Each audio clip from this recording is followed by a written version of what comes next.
Kevin Hay. Mr. Speaker, could I begin in joining the Honourable Simon Power and expressing my deepest sympathy for the people of Christchurch in this really trying time. I was in Christchurch on Monday when the big earthquakes hit, and it was a pretty unsettling experience. But what I wanted to speak about today, sir, was the follow-up from Pink Shirt Day. And I noticed Honourable Simon Powers again wearing pink, and it just really stating his commitment to stamping out bullying wherever it should occur.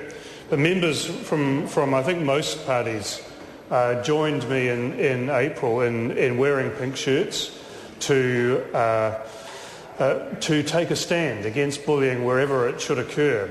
But I'm particularly concerned, sir, about the experience of young gay, lesbian and transsexual people, particularly in schools, because the Youth 07 survey, a major survey of the health status of young people in this country, found that that group of young people was 3 times as likely as their heterosexual peers to experience bullying.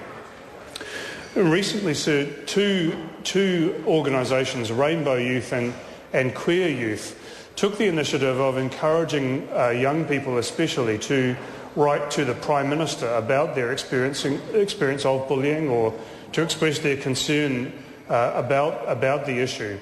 And I know that as a number of them copied their letters to the Prime Minister to me, that some of those letters were extremely good. Over 3,000 letters were sent to John Key.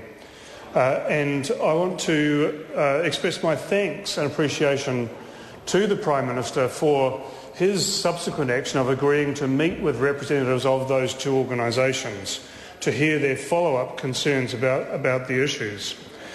I've been heartened by that and was particularly pleased by the comments of those organisations that they felt that they had a particularly good hearing from the Prime Minister. As an adult gay man, sir, and someone who came out really in the 1970s, my observation would be that my life is, in these days now, is immeasurably better than the life I would have led as an adult gay man in the 1970s. But what I've been saying recently, sir, is that I think that for the young person, for the 14-year-old boy who is just starting to realise their difference now, that actually that person's experience is not greatly different from the experience I had in the 1970s. And when I think about it, that young person, that 14-year-old, still lives, in fact, with expectations from all around them, from family, from their school, from wider society, from their friends, that they will, in fact, be heterosexual. And so that experience is still pretty tough. And when I speak to young gay, lesbian and transsexual people nowadays and ask them where their role models are, actually there are a precious few. They can name for me Ellen DeGeneres, the TV show host. There's a character in the television program Glee. Every now and again Shortland Street has a gay or lesbian character. Usually they're in the story for a little while and then they get killed off at the end of the season or move away to Australia or something like that. So the role models that are actually accessible and available to these young people are pretty few and far between as well.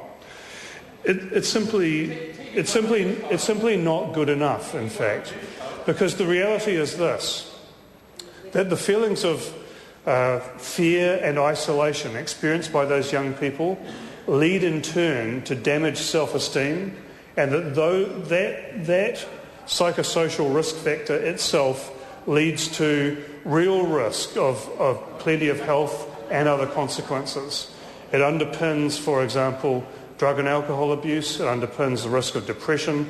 It underpins the risk of suicide. And so that same survey, Youth 07, found rates of suicide attempts amongst gay and bisexual young people 5 times those of their peers. And that is simply unacceptable, and I'm certainly looking forward to the Prime Minister's program of change to counter those issues. The Honourable Chris Finlayson. Mr. Speaker.